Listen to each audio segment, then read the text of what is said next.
people don't give a shit. Who's giving them the business? Oh, the band is out on the field. He's going to go into the end zone. He's got it. Goes Davis. Oh, my God. Davis is going to run it all the way back. It's going to win the field. It's going to be to the goal line. It's going to be gone. It's a touchdown. And the Gators have won the game. To the 40, Herman Whitfield to the 30, to the 20, 15, 10, 5, touchdown FSU. Oh, welcome back to another episode of the College Football Extravaganza Show. This is Davis, Dave Wood. We got Justin Patrick in the house. Robert not here, Joey not here, and so we're going to carry the show kind of like the way we used to do it. The way we used to do it back in the ESPN Pensacola days with Sports Call with Davis and Justin. Man, Sports Call reunions? Sports Call reunion. Let's do it, man. So in case you didn't know, I'm sure any of our listeners out there or viewers, because we are streaming live, Justin and I did radio with each other for a long time. He started as my intern, quickly rose up the ranks, became my co-host, even worked his way up to being a groomsman in my own wedding. So we have a lot of history, a lot of radio done with each other, and now we're going to go ahead and take over the show. Robert might join us. That guy is studying for the bar because he's smart and he wants to sue everybody. So that's what he's doing. He'll hopefully join us. And Joey, he's a fuck. So we'll go ahead and kind of get into it. I know we haven't done a show. We haven't done a show in a while. I've been out of town. I've literally not only have I been out of town, I've been out of the country partying it up in Italy. Italy's a hell of a country. And then come to find out, you guys have been so busy doing all the shit that you've been doing. Like, we just haven't done a show in a couple of weeks. Just Forever? gone. Which, I mean, you hate to say that like every week and everything like that, but when it's not like our job and it's our hobby, we love it. It's hard to get around to. Yeah, and it's one of those things where, like, obviously the show goes well, it develops, people want to be a part of it, money starts flowing in. Mm-hmm. And then all of a sudden it becomes our job. Like, would it be cool for this to be like a full-time job, doing what like Pardon My Take does? Absolutely. But in the meantime, we're going to roll with what we have, and that is college football. That is the College Football Extravaganza Show, and we're going to go ahead and get into it because we've missed so much. I mean, I've been watching football. Even when I was in Italy, I was watching football, which was hard because we were 7 hours ahead. So anything that was a night game here, I was dead asleep. To put it into context, when I was flying back home, I had to get up at like 2:30 in the morning in Italy, and the Gators were just kicking off in Tallahassee. And we know how that game ended. We don't have to get into it. We don't have to unfeel that misery. But we can get into the conference championships. And let's go ahead and get into Friday. Utah, once again, takes down USC. Second time this year, USC's only losses on the year were to Utah. Keep in mind, this is the same Utah team that lost to Florida in week 1. They then lose 2 more games as the year goes on, but they have USC's number. They knock out USC out of the Final Four and didn't really put a damper, though, on Caleb Williams' Heisman hopes. We're going to get into the Heisman discussion. It's weird because we have a first round of awards going on right now. Like Will Anderson won the, I think Bijan Robinson won the Doak, and then Max Duggan. So we're in the first round right now, but that's what's so weird. Quarterback nominees for finalists, and Duggan won. It should go to him, right? I don't know. I mean, Duggan won quarterback of the year. I mean, we can get into that next because we don't have to spend a whole lot of time talking about the conference championships. I know there's so much we could get into. We're going to get into the Heisman here and shit. Yeah, I mean, I heard that we saw as like games that have an impact on Utah USC, which that was the main one. It seems because it seems that even though TCU lost, that one didn't have an effect. And Michigan, if they were to suffer an upset as well. So, and Justin, I know we love our listeners because they'll chime in and sometimes talk a little shit, and they're talking about your audio. So we're gonna roll with it. It doesn't matter. We hadn't done this in a couple of weeks. It's good to be back. And yeah, we did miss a lot of really good football. We did not miss the conference championship though. We're gonna continue to recap that. But yeah, USC. I mean, they're still going to a New Year's Six. They're playing Tulane. And we're going to dive more into those bowl games next week. But USC, man, I mean, this just seems to be what the Pac-10 does. The Pac-10, or the Pac-12, sorry, it used to be the Pac-10. The Pac-12 is a conference that's just like the Big 12, full of upsets. The best team doesn't always win. Like the teams that are always on the verge of making it to the Final Four don't, because of an upset that occurs. Utah was a team a couple years ago. They made it to the Pac-12 championship. They lost. USC, essentially back from the dead, in just 1 year's time with Lincoln Riley and Caleb Williams, they lose in the Pac-12 championship. They could run it back again next year, though, because I think they will be a much better team. But still, just falling short in a huge, major way. And I think they'll take care of Tulane. I'll just go ahead and jump ahead on that one. But God bless, dude. I like the Pac-12. I mean, outside of Washington making it that 1 year, like, we just can't seem to get over that hump when it comes to making it to the college football playoffs. USC, dude, playing awesome football, just can't get it done in the Pac-12 championship. That to me is just the epitome of what the Pac-12 is. Yeah, you look at the Pac-12 right now, and that's what it's been that for a while, even on the show. The Pac-12 always biggest chances at the playoffs. Would say it for the Big 12, but when it comes to USC, finish, and you couldn't do that. Like Lincoln Riley, he knows that. I think it adds more drama because I like to have Ohio State and Georgia more than and Georgia. I mean, because it's going to be the same thing that we Lincoln Riley offense gets both team. Dude, okay, so now I guess we get some spam shit on here too because sexfine.biz, new a dating online. God bless. They somehow find a way to hack into these private chats. All good. All right, so that's the Pac-12 championship. Moving on, we can dive into the SEC championship. Georgia, I mean, not really a surprise. They took down LSU. But Garrett Nussmeier coming in relief of Jalen Daniels. It looked like he got hurt. He was hobbling on the sidelines. He came in immediately was moving that ball down the field. I think, in 3 plays, he completed all 3 of his passes, 2 of them deep balls, the last one being for a touchdown. He played really solid the entire game. It almost seems like because, Daniels, I think he still has another year of eligibility. He did not – he didn't jump into the portal.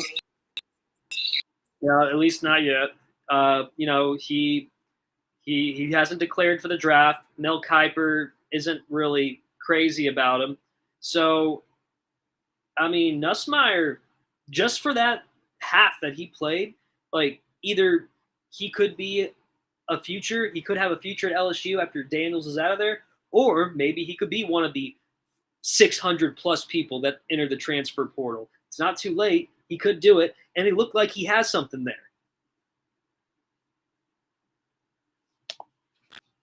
Looking at LSU and what they've done with just the way they've been able to fight and keep going, we all knew the outcome of that game was going to be Georgia. Now, to make it a 50-point game, I don't know if that's really a statement or a rub it in your face type. Never see like Saban go out and do is reach for a. He wants to win. He doesn't care how he's going to do it. Get it there. He just wants to win. Whereas Kirk, pretty smart. I mean, what the heck?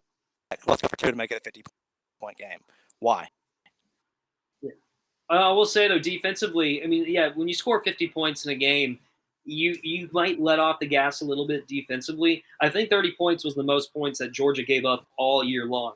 That says so much about how talented that team really is if 30 points is the most that you have given up all season long. So Georgia, they took care of business. It was never really a close game. I mean, on paper, there were moments where LSU was trying to mount a comeback. It was just a feeble effort at best because Georgia ultimately they came together in the fourth quarter and just continued to pile it on. And now they're going – well, I was about to say they're going to the national championship. They do have a date against Ohio State. We will save that conversation for another time because I have so much I could say about that. I'm so excited. Not only that TCU and Michigan are going to be playing each other, and that sets up a first-time national championship appearance in the playoff era between either of those teams. Excited to see that matchup, but we'll save that for another time. Moving forward. No, I'm excited. Go ahead. Sorry, go ahead. I'm excited for the matchup. I'm going to take the Ohio State matchup the week versus instead of USC. I mean, I matchups in the college football playoff. Simply put, best option Ohio State was. People could say Bama. Their chance is all Ohio State. Yeah, I'm happy that Ohio State ultimately got the nod over Alabama. I know the College Football Playoff Committee, or at least ESPN, they put out a poll on Twitter that said, who do you not want to see in the playoffs? And Alabama was like, by far, like the number one choice. People are like, no, Alabama. And Nick Saban, I mean, come on, he's going to talk up his team. Why not? But when year in and year out, this is only the second time in the playoff history that we haven't seen Alabama in it. It gets old seeing the same team play over and over and over again. The only ones who appreciate Alabama being in the championship, or at least in the playoffs, are Alabama fans because that's their expectation every year, and it should be. I mean, for me, I want to see something different. I would love to see my team at least get close to it for once, but that might take a little while. We'll see. I mean, even Tennessee was mounting, but ultimately fell short. So, I mean, that's why I was like, also like when Nick Saban was saying we deserve a chance to be in. I mean, obviously Hendon Hooker is now injured, but I mean, come on, if you're going to give the nod to anybody, give it to Tennessee. At least they beat Alabama. That's the thing. We'll go ahead and move forward. We'll go ahead and just move forward, just because I know we have a few more things we want to talk about. It's going to be kind of a short show today because we all have things going on. I have things going on immediately after this podcast. So let's get into the Big Ten championship. Michigan just steamrolling over Purdue.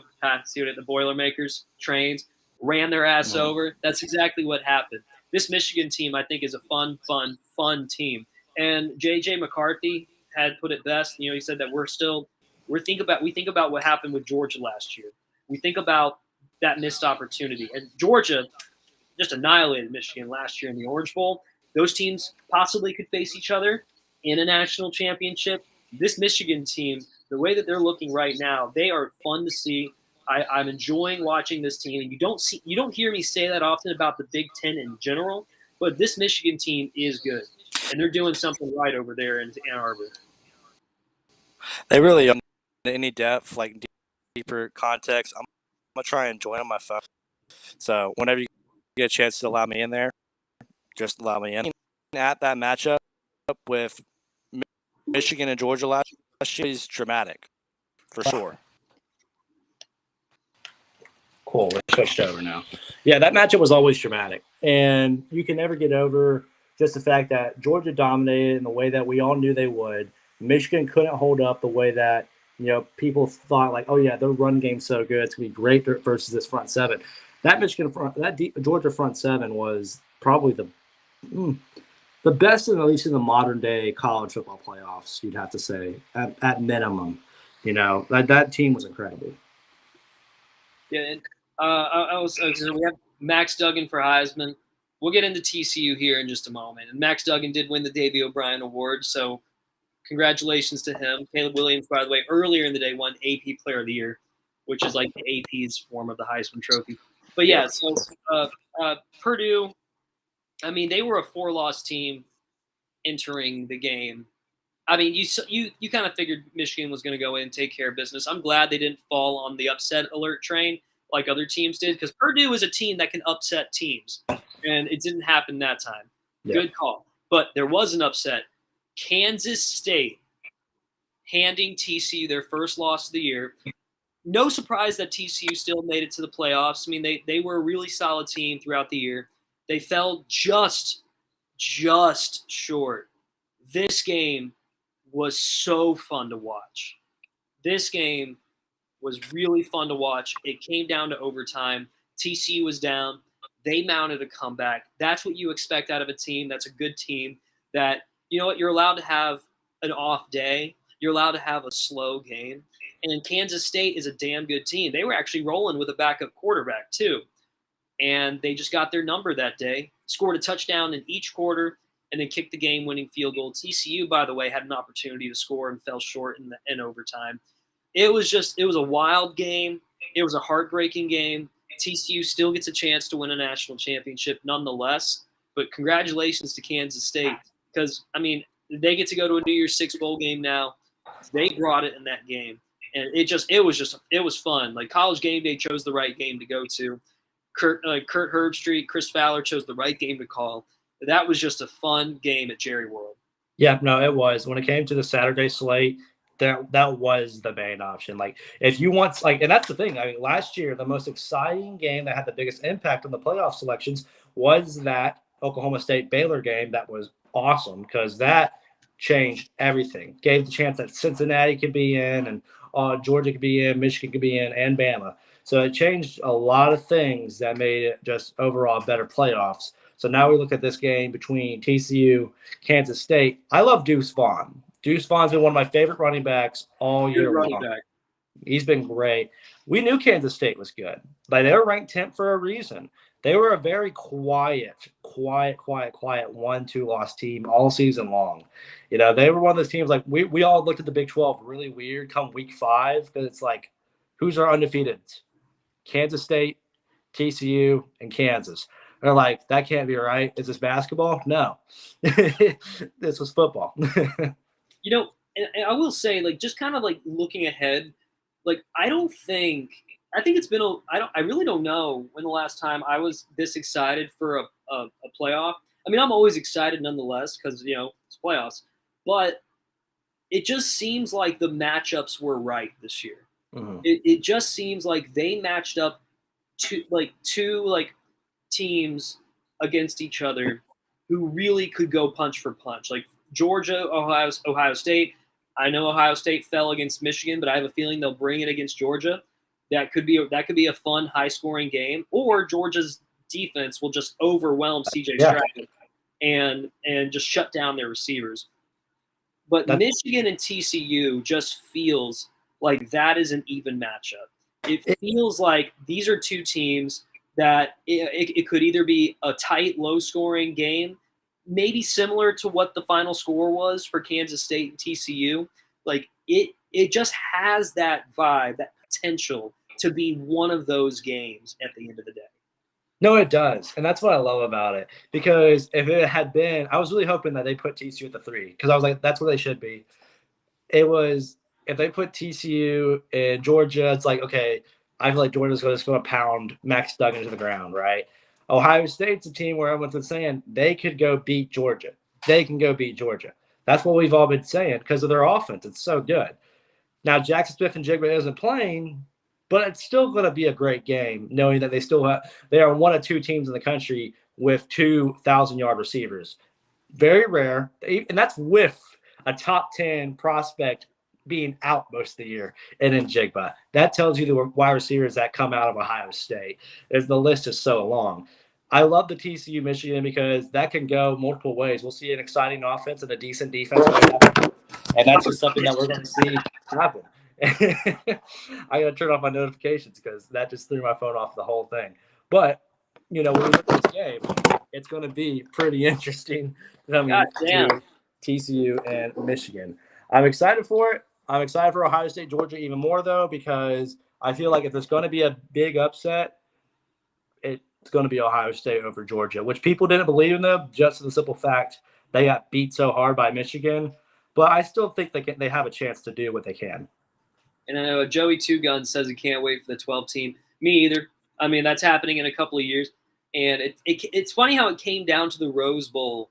That was the holdup, is that it came down to the Rose Bowl committee. Like, there wasn't an agreement. And they basically said, look, we'll move on without you.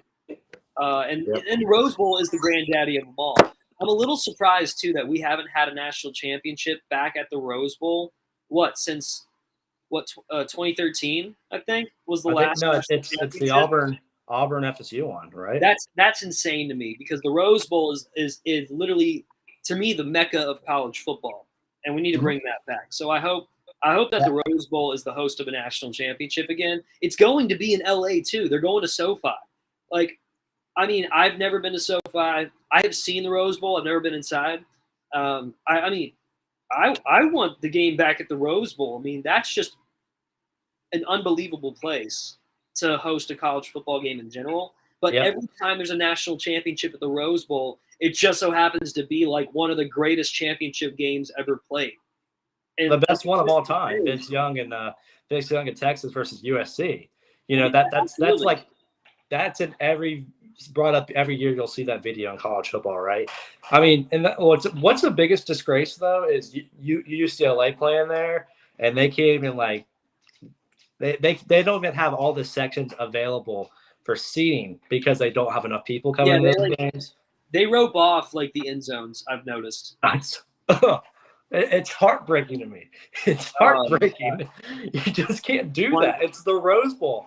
But that just tells you what major cities do with college football. Of course, the national championship's going to have a lot of people there because everyone's going to travel there, right? But we don't see the big schools like Miami and the Orange Bowl and then UCLA and Pasadena. They're not able to do what these championship games and bowl games do.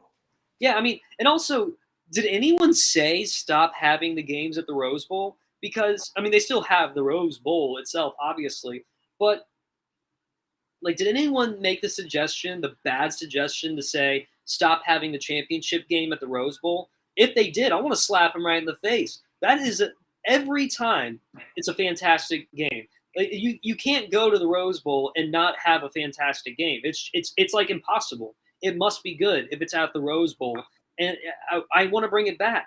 I mean, it's every time they build a new stadium, it's like that stadium gets to host the championship. No.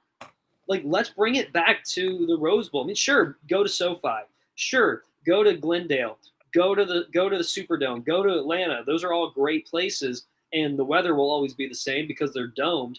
But don't forget about the Rose Bowl. Please bring it back one day in the future. Let's move on. And so I have an old computer and my battery's like acting weird. Clemson, North Carolina.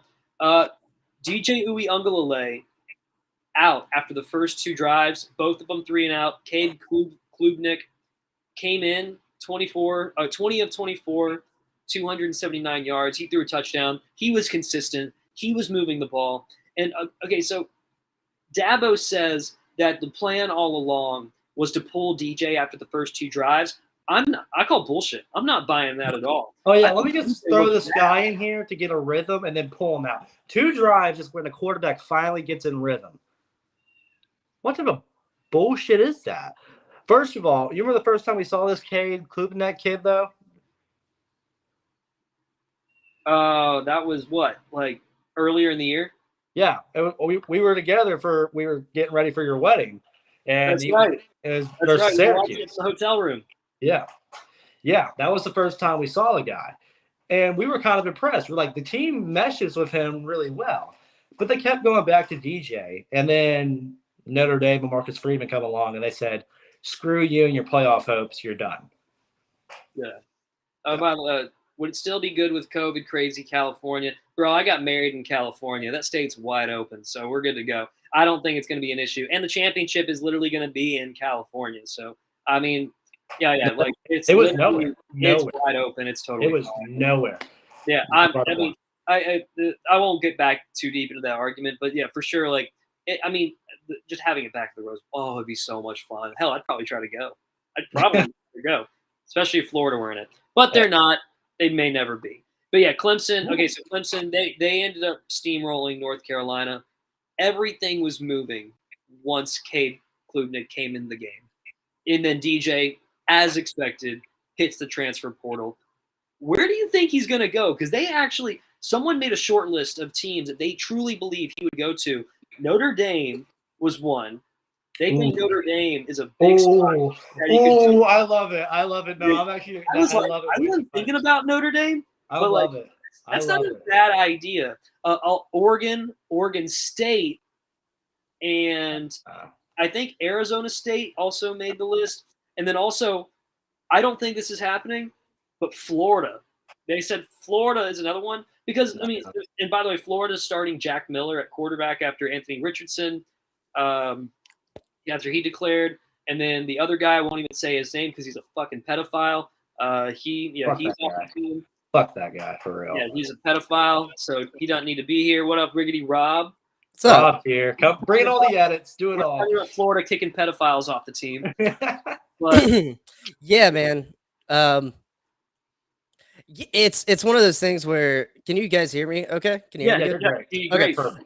it's one of those things where it's like we're getting back to our roots, really. You know, it's like we're gonna start getting people in trouble. A national championship's coming our way. That's all I'm saying. There you go. We just need about 20 more people to be arrested. Oh no. We just need a guy who's like being gay, kind of, and like killing people, and then find out about it years later.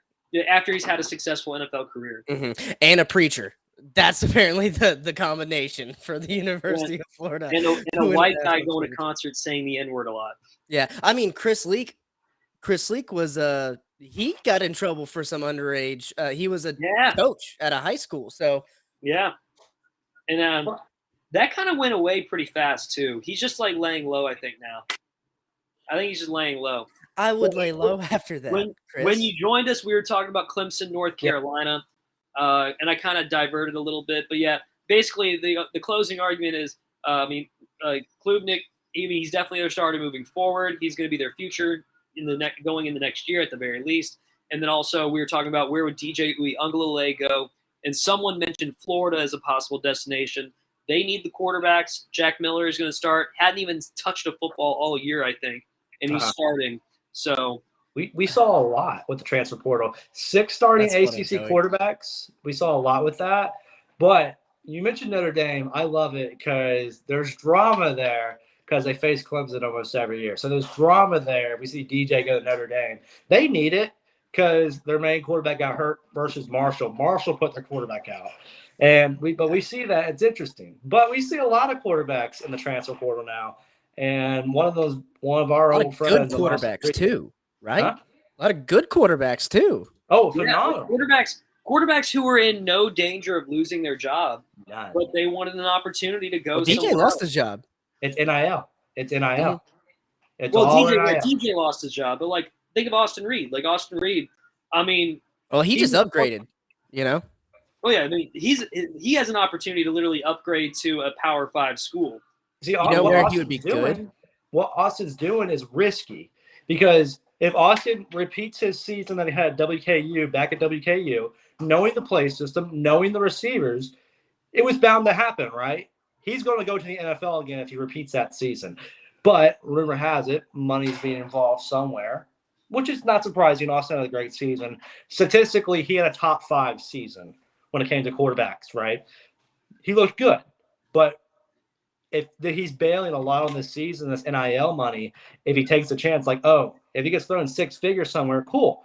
You need to be healthy, and you also need to try and find a system that values you because UWF, air raid system. We're going to throw that ball deep probably 5 times a game at least. Mm-hmm. WKU, we're going to throw someone towards the post route from 60 yards out at least 5 times a game at least. Justin, I've been out of the loop. Do you know if Will Rogers is coming back at Mississippi State? That was something I looked into, and I heard yes. So he's coming back. I crossed that one out. And Will Rogers, I like Will Rogers, but Austin Reed would be a good fit in the air raid. It would be perfect. He would. Right? But this is his final year.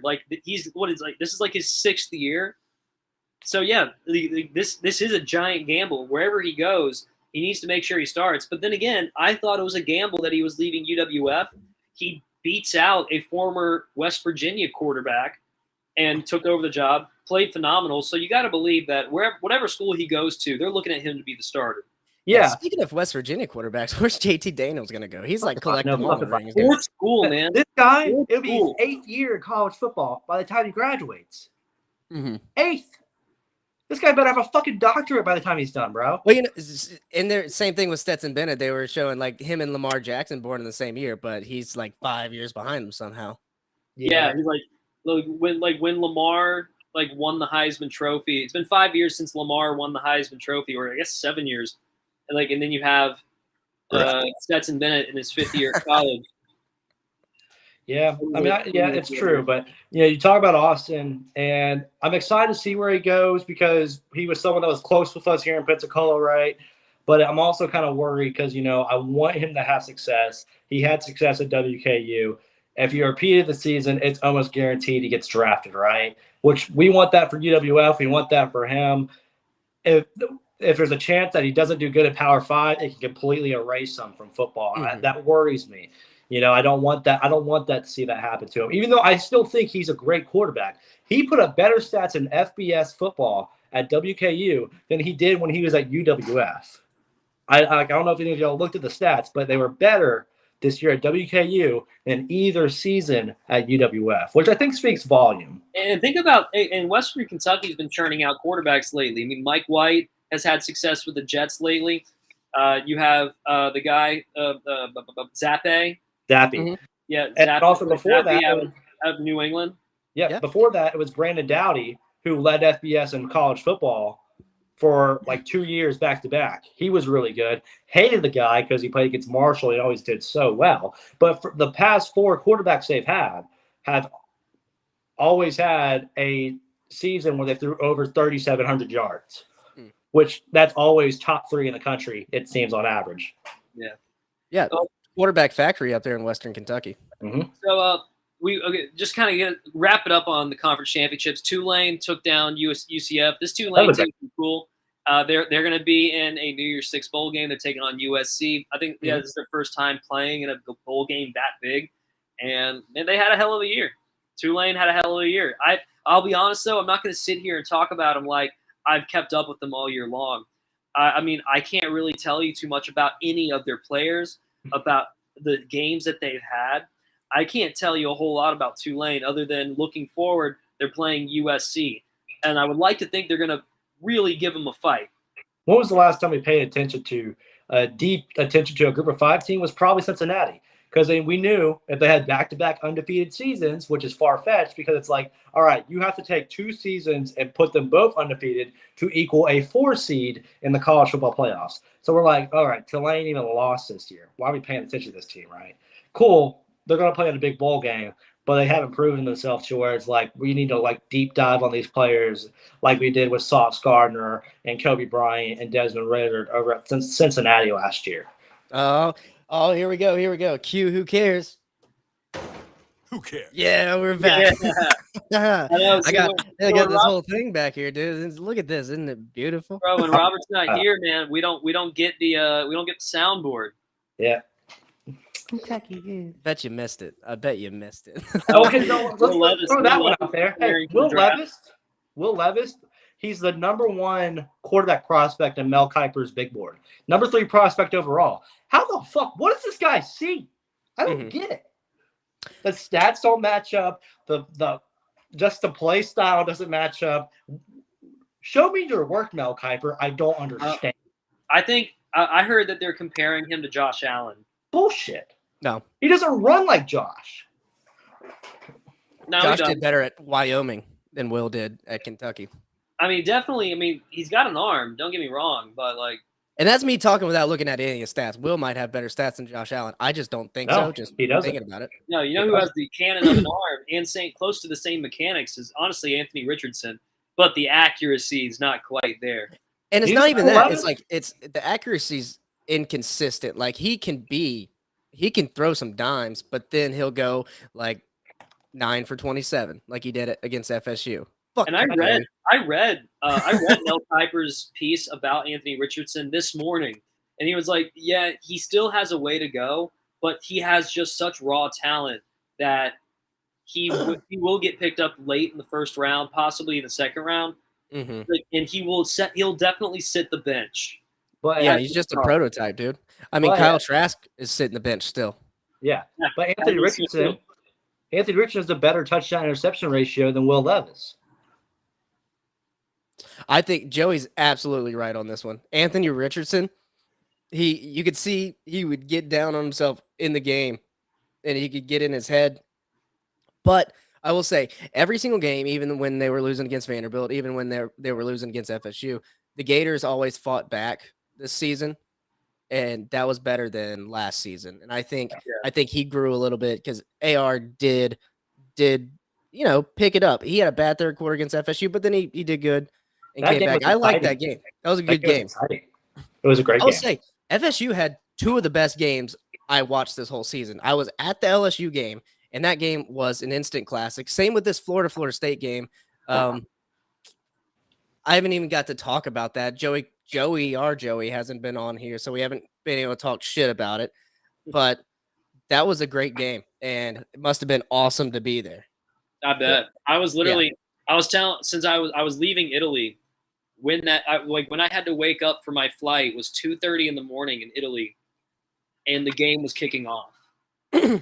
So I was able to keep up with it through Gamecast because I couldn't stream it because it's like weird international laws. I couldn't stream it on my phone, so I had to keep up with it through Gamecast while I was boarding my plane. That sucks. I hate that for you. I know, man, and it's not like I can just turn it on while sitting at the Italy airport. That sucks. I thought you were watching it when you texted me that. No, I was on Gamecast. I was having to like sit there and wait to see what happened. You should have FaceTimed me. I was at the bar. I was just like, put my. You just put it up, yeah. Looking back, I wish I did. Yeah, you'd like put it down and then like ordering drinks and shit. Hitting on a girl. Davis, is she ugly? So what do you think, Davis? Amanda, get Amanda over here. Does Amanda approve? All right. So let's go ahead and dive into next week. We only have one game this Saturday. Mm-hmm. Well, really, we actually have two. You know what the hell with that? We have two because UWF is playing Ferris State. We have to talk about that. Can I talk about last week with UWF? Because I went to the playoff game with my granddad, and you were there. We had to sit on the visitor side. Davis were there too. You were there. Were there? You were on the sidelines. I was a little late to the game, but because I was doing some libertarian shit earlier. I had to leave anyway. Too. The Wingate Bulldogs fans are the worst fans in the nation. D1, D2, D3, every single one of them. They fucking suck. They're the worst.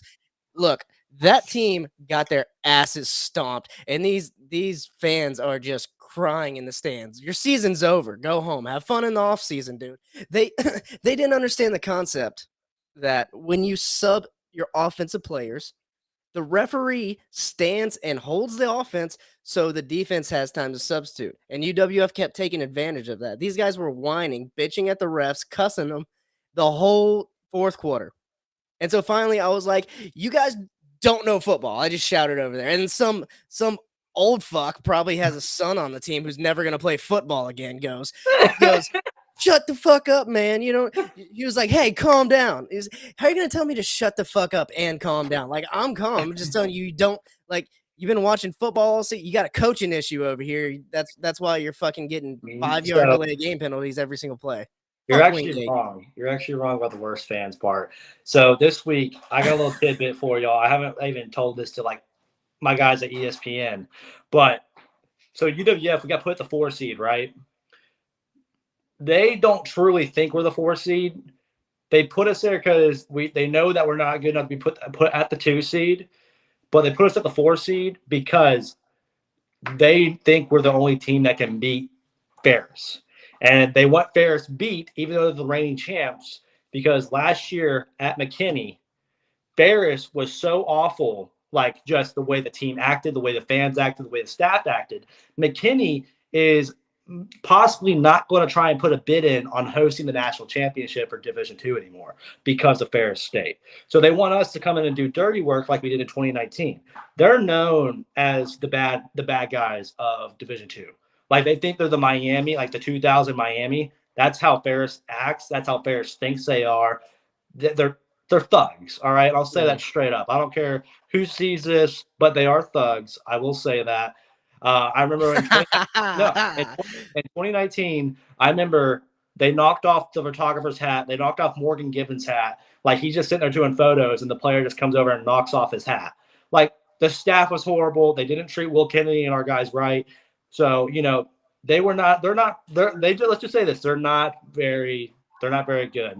Are you saying they're not dogs? You need to be more like a dog. Are they not dogs, dude?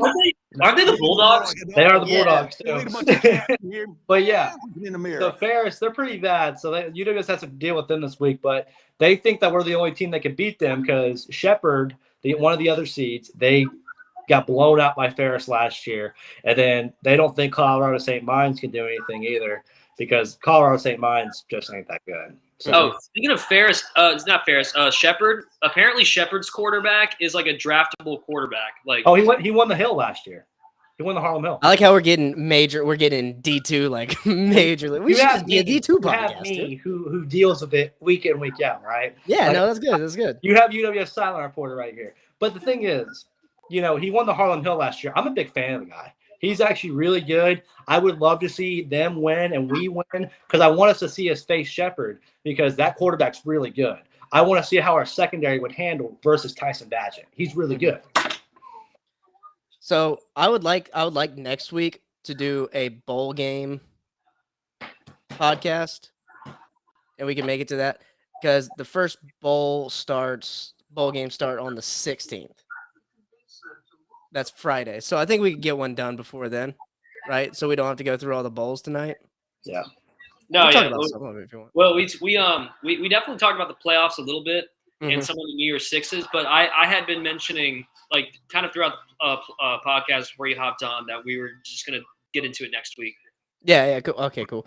Yeah, but I will plug this. Go, Joey, Pat, tell everyone, whoever's watching on here, go and join the CFB Extravaganza Capital One Bowl Madium Pick'em like we do every year. I got it up and running. So CFB Extravaganza on the ESPN app, on your fantasy app, and compete for bragging rights. And I guess if you win, we'll bring you on here. My granddad's won the last 2 years, which is absolutely fucking insane to me. He just picks the teams randomly. He's like, UAB sounds like they're going to beat the Miami of Ohio Redhawks. Like, I don't know. Good for him. But I wanted to get in some other news. The news that I've done the most research on this past week is Deion Sanders. Yeah. I'm excited. Huge. I'm excited for Colorado to be good again. Yeah, that's going to be Colorado was a good team in the 90s. I'm stupid excited. I mean, I love Boulder Stadium. When that place is packed for a night game, it's probably one of the most beautiful stadiums out there. Their stadium's really weird, by the way. Like their sidelines, their sidelines 5 yards off the wall of their stadium. It's really weird. Like they're all cramped on the home sidelines of Colorado. It's really bad. I don't think the architecture's proper, but that stadium, if it's rocking, I mean, that's probably going to be the most watched game come opening week is Deion Sanders day one at Power 5. He's going to get good He pickings. introduced his son as the starting quarterback. Correct. He did. Or he introduced his son as the quarterback. No. He has to earn it. You want to know this? He hired Kent State's head coach as his offensive coordinator. Why that's big is because they ran the 4th fastest offense in the country, the fastest in group of 5. So why that's a big thing? Look at Colorado, the altitude, right? If they're running a fast offense, they're going to keep these defense out of breath. They're going to run, and they're going to try and keep the defenses out of breath. They're going to take advantage of the high altitudes of Colorado and try and just get everyone on their heels and out of breath. That's what they did at Kent State. They took advantage of that, and he brought in the head coach from there as their OC. They're going to be running defenses like crazy in Boulder. That's a good point. That's a great strategy too. So he hired a head coach to be his OC. Like a head coach that didn't lose his job. Yeah. Damn. Dude, it's a good move. Boulder's a good city too. Colorado's nice. I mean, I'm I've been to Denver. I've never been to Boulder. I'm excited. Dion's a great coach. He really is. I mean, you see all the guys, they want to play for him. He's impactful. He makes moments for these guys, and he's straight up with them. He doesn't go beat around the bush. He's going to tell you, like, if there's a walk-on that's being lazy and just chilling, he literally told a walk-on. He's like, you're about to be a walk-off if you keep doing this shit. Mhm. Like, he's straight up and said those words. He's real. I like the way he's coaching. I like his confidence. And I just like what he does. He doesn't hide anything, and I fucking love that shit. I like how he said, "Go ahead and hit the portal. I'm bringing." I fucking luggage. love it. And it's Louis. And it's Louis, and he's right. Travis Hunter's coming with him. You got Trey Sanders from Alabama asking, "Hey, coach, can I come?" You know, like he's got people looking at him now. He's got the picks. You know, he's got bodies. He's going to have bodies. Which, speaking of the transfer portal, over 1,000 players enter in 24 hours when they open. That's good or bad? Good or bad? What do you think? I don't like it personally. I think this is bad for college football. NIL is going to hurt college football. It's not good because it's like each of these players have free agency every year. It's not proper whatsoever. I don't like it, especially for the player. I thought, are you just allowed to transfer literally anytime, anywhere now? Yep. Because Yep. it used to be you can only transfer once, and now it's like you can just transfer whenever. Like Austin, to me, is that example. Like he transfers from UWF. Again, not really surprising, but then he transfers again. That's the thing. You missed it because he transferred from Southern Illinois to UWF. And then 2 years after UWF, then Western Kentucky. Now he's transferring for a 4th time in his career. Yeah, I mean, I guess I'll be the naysayer. I like it. I like that it can happen. I think we're still in the early stages of it, so there's some kinks that are going to be worked out with the I think the universities are going to have to work out the kinks with how they accept players, and they're like, if I accept you make a commitment to my school, I want you to do at least 2 years. I want you to do 2 years, and even with the bowl opt-outs, man, like that kind of stuff.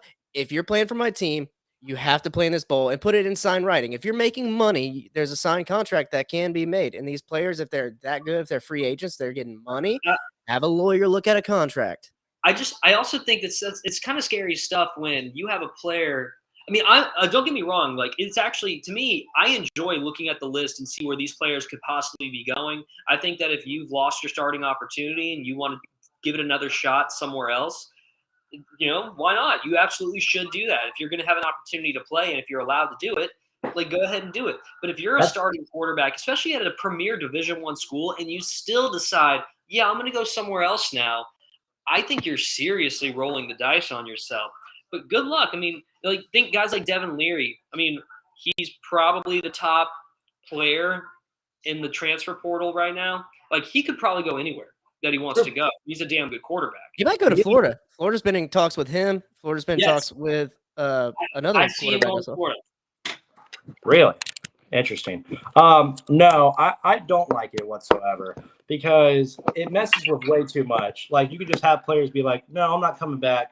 It's like they have free agency every single year where they can say, I'm going to go explore my options. I'm going to go do whatever, wherever else I want. And it's all NIL. It's all money. And it's ruining things because now the bowl games, they don't have any meaning anymore. Teams used to strive for bowl games. The New York Six Bowls, they don't mean anything anymore because you have star players like Bryce Young and Will Anderson. They're opting out. Fucking, are we facing Bama? No, you're not facing Bama. You're facing the Bama backups. That's what the hell you're facing. See, but that's what I'm talking about the kinks. Go ahead, Davis. Well, I was going to say, like, I've gotten to the point where I'm not against players, especially players who are not playing in a playoff game. Like Bryce Young, he's going to go to the draft. Has he already declared that he's going to the draft? No, I don't think officially. I don't think he has. I don't think Will Anderson has declared either. But these are guys who are going to go top 4, top 5 in the draft. I mean, your draft stock doesn't raise any higher by playing in that ball game. Now, the one that, and you know, of course, you can say, well, you need to finish strong for your teammates. Sounds what about good. your legacy? What about your legacy? Here's the thing. Millions of dollars flashing in front of you. Here's the thing that I don't think a lot of people took into account when we were talking about the 12-team playoff is that we're going to be incorporating bowl games in this 12-team playoff. That's going to reinvigorate players staying in. You're gonna have You're not playing in the players playoffs. not Good. get bombed out. which is good. I think But- it'll work itself out. Yeah, I get that. It's good. It can work itself out. But the thing is, we're seeing players. There's a possibility players might start opting out of playoff games. And if it gets to that, a major crisis is going on then, because now you're losing all its glimmers, all of its hope, its shine. It's won't be- glimmers, dude. Like it won't be there. Shut the fuck up. Like it won't. I couldn't find my words there. I couldn't figure it out. But you're losing all of its shine, and you're not facing the real teams that played in the regular season. You're not facing the real teams who came in and put up that record that got them to the playoffs. Yeah. So there has to be some sort of rule here that has to be enforced, or this is just not going to be a good look for college football. I don't like the rule thing. I don't like the rule thing, the blanket rule, dude. I think if you're a school and you're recruiting players and it's important for you to keep these players in these bowls, these bowl games, you got to tell them early on, like, hey, put it in a contract, and if you don't play, we'll take some of that NIL money back from you. They don't touch the NIL money, though. That's not their money. It's just the players. It's just separate because it's Yeah, private. It's completely It has separate. nothing It to do has with nothing to do with the team. Nothing. Well, to do then, with what is so like? The Gators do the Gator Collective, right? That's why it's name, image, likeness about the player. Right. nothing to do with the school. They can't pay those players. The players are profiting off probably boosters more than anything, right? Mm. Like the Miami commit who just decommitted. He's a 4-star. He said he'd play at Miami for 4 years for $9 million, but he can opt out that contract. See, that's what I'm saying. They can't. You got to have enforceable contracts. Are enforceable, right? Kinda, I think so. They But are. you look at that NIL money in bowl games, like things are gonna get hurt. If you're losing the major players in the big games, like the playoff games, you're losing something there. If you have players jumping ship every year because of NIL money, you're losing something there.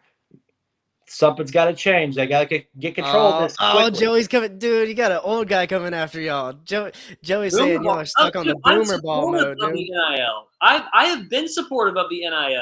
I know. I am too. I think it's the collectives that got to do. If the collectives are the ones paying them, they got to come up with something to say, hey, look, we want our players to play in fucking bowl games.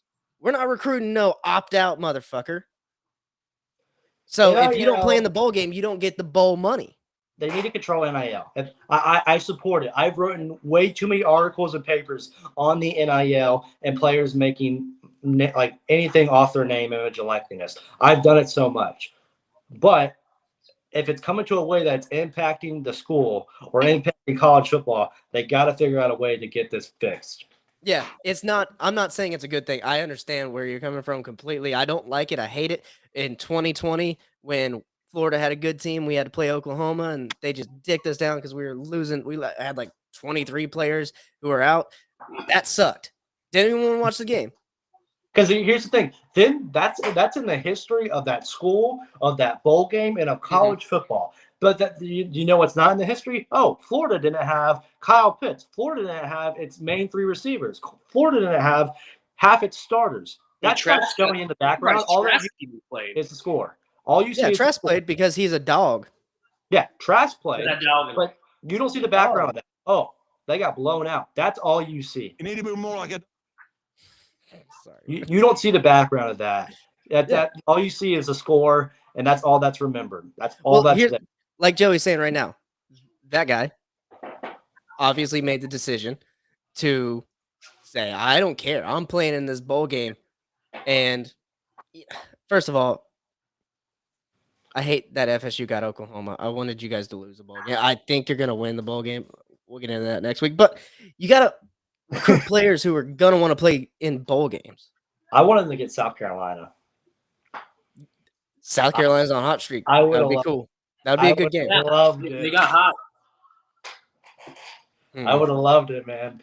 I will say this: FSU should have beat Florida by way more. I don't know. Mike Norvell's in his 3rd year. Billy's dealing with a half-cocked team, and we still almost beat FSU. Come on, we At all FSU. know we all know that game's always going to be good. It doesn't matter if someone's ranked 1 and they're fucking 11-0. It's not true. Historically, the FSU Florida game is usually always a blowout. It's Really? always a blowout on one side or the other. Sometimes it's close. It's been close. Well, usually when they're in the converging years of one going up and one going down. Look at it. Look at it. They even brought it up before the game. It's like only 2 out of the last 15 games were within 2 scores. Yeah, that's true. Damn, fuck. That's not a real rivalry. Fuck that. Last game came down to the last play. Oh, that would have been cool. That would have been a cool game, Joey. Texas? Yeah, I like Texas. I still like South Carolina more, just because I just like South Carolina more. It's something I wanted to see because they're coming up. They're coming up, hot streak. Yeah, and so you get another team coming up. Both teams coming up. Like, all right, who's gonna beat who? Right? It'd be great. But can we talk about the fact that fucking FSU, they rushed the field after being at 6-6 Florida? It was a controlled rush. They hadn't beat Florida in like 3 years. I get it. It's fine. 4 years. Well, yeah, because the COVID year, right? Yeah. It happens, man. It happens. I like some of the bowl pairings this year, but I feel like I can pick bowls better than these guys. I don't know. There's a lot of inner workings. I wanted Marshall and Western Kentucky. I wanted it so bad. What do y'all got? We got fucking UConn, who we had in 2016. Yeah. Pissed me off. Yeah. And Western Kentucky got South Alabama and New Orleans. My family's pissed because they're playing at freaking Myrtle Beach. I'm like, well, shit. Because usually they play pretty close to us. Like, they usually play like St. Pete or Orlando or New Orleans. And they're like, oh, we're going to throw you in Myrtle Beach. We're like, fuck that shit. I was hoping one of the Orlando Bowls, one of the New Year's Orlando Bowls would be one of my favorite teams. But I mean, Notre Dame, South Carolina, and Jacksonville. I might go to that. That looks good. Yeah, I was looking at that. I was thinking that's going to be a good game. Like, South Carolina still got a good team and Notre Dame to play, so that's still going to be a good game. Gold helmet. Notre Dame's not the Garden Gold out today, so that's unfortunate for them because he was like their main receiver this year. Yeah, FSU finally did have a good season. I'll give you guys that. Y'all did. Congratulations. Woo! You guys did it. You guys got us. Mister, you better take your they got us right out of this bar. Yeah, I think overall though, what was our opinions on college football this year? Best year of college football in a while because of the COVID season sucked. I'll say that even as a Gator fan, having a good year that year, but just the ups and downs that always comes with college football was just amplified this year. The moving of players in and out. I think it was a magnificent year, and we'll see what the playoffs hold. Tennessee doing what they were doing this year. Tennessee made it amazing. I mean, it sucks that Hendon Hooker in his last year went down with a knee injury, but I mean, if he didn't go down with a knee injury, you're possibly looking at him as the Heisman. Yeah, no, I mean, you're not wrong. Yeah. But I love this year overall. It still ended up we had some teams who we didn't really expect in the playoffs. When you throw in TCU, that's good to see. We had a lot of teams in the top 10 who was like that wasn't expected. The Big 12, I don't know what most of the Big 12 projections for the championship was this year, but I almost am certain no one had fucking TCU and Kansas State. Utah, USC, that probably was the expected Pac-12. It was. I remember. Yeah, that was. Yeah. But North Carolina, I remember us talking about North Carolina week 1. They were projected under 7 wins. Mac Brown, great job this season, sir. Great job. You had a great game. Same with Drake May. Great job this year. And I look at the Big 10. That's always a weird one, right? That's either Ohio State, Michigan, and then whoever the fuck they get to beat the shit out of in New York. Mm-hmm. So, yeah, it's nice to see Michigan keeping consistent and getting that win 2 years in a row over Ohio State. But who knows? Crazier things have happened. We could see a rematch in the national championship. We could see a North Carolina Duke situation of basketball like we saw last year, where they faced off for the first time in the playoffs, and North Carolina got them. That was a hell of a game. North Carolina, they hold the ultimate trump card. Because we fucking got the Blue Devils in the playoffs on Coach K's last game too. Yeah, yeah, that was good. speaking of Duke had a good year too in the ACC. So, yeah, true. We'll see what goes on with them next year. I guess I don't know. Syracuse had a good year for a while. They were undefeated. They They were like fell hard. 6-0, 7-0. Fell off hard. Texas A&M top 3 going into the season. Fell off hard. Fell off super hard, Jimbo. But No bowl game. They beat LSU there at the end. So I mean, you can say Florida fell off pretty hard too. Florida fell off hard. We were peaked. We were like, oh man, we just be a top 10 team. Yeah. Let's go. We're on that roll, and then it's like, oh, we're over. back. I guess we can do this because we all like the Gators. I like we're Gator fans somewhat, right? So I'm not disappointed in the year. Like it's progress, and as you can see, half the locker room just left. So there was obviously something going on where the team was like, we're sticking together for this year and fighting, and then we're gonna leave. Let me ask play you. Calling needs to improve though. There was a couple games where the play calling was like, what are we doing? Let me ask you this. I saw another running play on like 3rd and 11. Yeah. They would do that, but then they would also not run whenever they should have run. Let me ask you this though.